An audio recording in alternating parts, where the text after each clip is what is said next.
बर्फ मोटी, खामोश चादर की तरह गिर रही थी, पहाड़ों के छोटे से शहर होलोपाइन को ढकते हुए। रास्ते अवरुद्ध हो गए थे, बिजली की तारें बर्फ के वजन से झुकी हुई थीं और शहर के लोग अपने घरों में बंद थे। उनके फायरप्लेस ठंडी हवा के खिलाफ जल रहे थे। 26 साल की पत्रकार अमेलिया हार्पर होलोपाइन में स्नोफॉल गायब होने की रहस्यमयी घटनाओं की कहानी कवर करने आई थी। हर दशक सबसे ठंडे बर्फीले तूफान के दौरान कोई न कोई गायब हो जाता था। स्थानीय लोग व्हाइट रेत के बारे में फुसफुसाते थे, एक भूतिया आकृति जो बर्फ में भटकती थी और लोगों को मौत के मुंह में खींच लेती थी। अमेलिया ने इसे सिर्फ एक लोक कथा माना जो बर्फीले तूफानों और अलगाव के खतरों को समझाने के लिए घड़ी गई थी। लेकिन जैसे ही वह अपनी किराए की केबिन में बैठी खिड़कियों पर बर्फ को जमा होते देख रही थी, उसके दिल में एक अनजानी बेचैनी ने घर कर लिया। घड़ी ने रात के 9 बजाए। बाहर हवा की आवाज खिड़कियों को हिला रही थी। अमेलिया ने अपना ठंडा कॉफी का घूंट लिया और अपनी लैपटॉप स्क्रीन पर देखा, जहां उसका अधूरा लेख झिलमिला रहा था। तभी एक हल्की आवाज सुनाई दी, दरवाजे पर धीमी लयबद्ध दस्तक। वह ठिठक गई। इस तूफान में बाहर कोई नहीं हो सकता। दस्तक फिर हुई, इस बार ज्यादा जोर से। अमेलिया ने एक टॉर्च उठाई और सावधानी से दरवाजे की ओर बढ़ी। वह रुकी। ठंडी हवा में उसकी सांसें धुंधला रही थी। कौन है? उसने कांपती आवाज में पूछा। कोई जवाब नहीं। अपने बेहतर निर्णय के खिलाफ उसने दरवाजा खोला। ठंडी हवा अंदर घुस आई, काटने जैसी। दरवाजे पर एक बच्चा खड़ा था, लगभग 10 साल का, फटे पुराने कोट में लिपटा हुआ। उसका चेहरा नीला सा पड़ गया था और उसकी आंखें डर से चौड़ी थीं। कृपया, उसने फुसफुसाते हुए कहा। उसकी आवाज हवा की आवाज में मुश्किल से सुनाई दी। मुझे बचा लो, वह आ रही है। अमेलिया ने बच्चे को अंदर खींचा और दरवाजा बंद कर दिया। तुम यहां क्या कर रहे हो? उसने पूछा, उसे कंबल में लपेटते हुए। तुम्हारे माता पिता कहां हैं? लड़के ने जोर से सिर हिलाया, आंसू उसकी गालों पर बह रहे थे। वो चले गए, उसे ले गई। अब वो मुझे ढूंढ रही है। कौन? अमेलिया ने पूछा, लेकिन लड़के ने सिर्फ खिड़की की ओर देखा। अमेलिया ने बाहर झांका। बर्फ टॉर्च की रोशनी में घूमती हुई लग रही थी, जैसे कुछ चल रहा हो। एक पल के लिए उसने एक आकृति देखी, एक लंबा दुबला सूखा साया जंगल के किनारे खड़ा। लेकिन जब उसने पलकों को झपकाया तो वह गायब हो गया। लड़के का नाम सैम था और उसकी कहानी डरावनी थी। वह और उसके माता पिता पहाड़ों से गुजर रहे थे जब उनकी कार फिसलकर सड़क से नीचे गिर गई। फंसे हुए उन्होंने एक सुनसान केबिन में शरण ली। उसी रात उसके माता पिता ने बाहर फुसफुसाहट सुनी, धीमी और सुरमई, जैसे हवा में कोई लोरी गा रहा हो।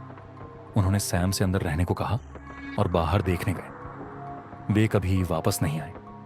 अमेलिया का संशय तब हिल गया जब सैम ने व्हाइट रेत का वर्णन किया। एक महिला जिसकी आंखें खोखली थीं और मुंह ही बहुत चौड़ा था, उसकी कंकाल जैसी उंगलियां बर्फ में रेंगती हुई। वह मुझे भी ले जाना चाहती है, उसने फुसफुसाते हुए कहा। वह तब तक नहीं रुकेगी जब तक वह मुझे ले न जाए। अमेलिया ने उसे सांत्वना देने की कोशिश की, लेकिन उसकी अपनी नसें भी थक चुकी थीं। उसने ताले दोबारा जांचे और दरवाजे के सामने फर्नीचर लगा दिया।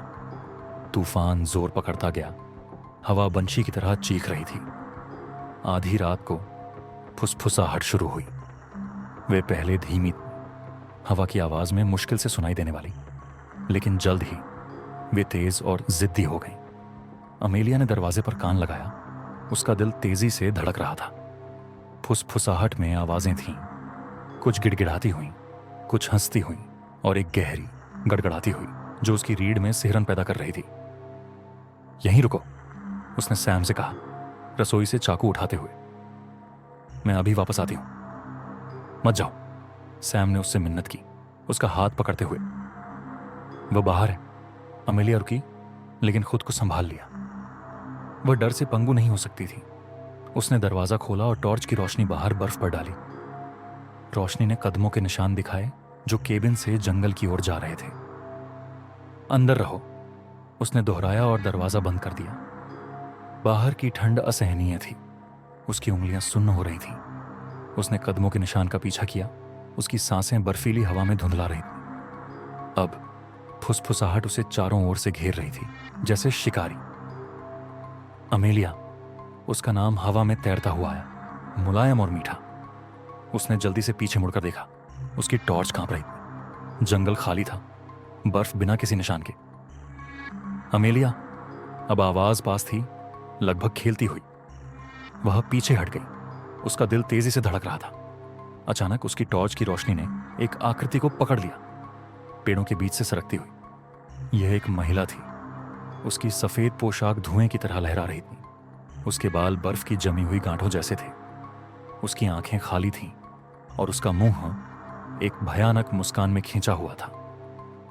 अमेलिया ने चीखते हुए भागना शुरू कर दिया। बर्फ उसके पैरों को खींच रही थी। फुसफुसाहट अब एक शोर में बदल गई। हजारों आवाजें उसके कानों में चीख रही थीं। वह केबिन के दरवाजे से अंदर घुसी और उसे बंद कर दिया। वह यहां है, उसने हाँफते हुए कहा, सैम को पकड़ते हुए। हमें यहां से निकलना होगा। लेकिन सैम उसे देख रहा था, उसका चेहरा भावहीन। बहुत देर हो चुकी है, उसने धीरे से कहा। लेकिन सैम उसे देख रहा था, उसका चेहरा भावहीन। बहुत देर हो चुकी है, उसने धीरे से कहा। फुसफुसाहट अब अंदर थी, केबिन के हर कोने में गूंज रही थी। तापमान गिर गया, खिड़कियों पर ठंड जमा हो गई।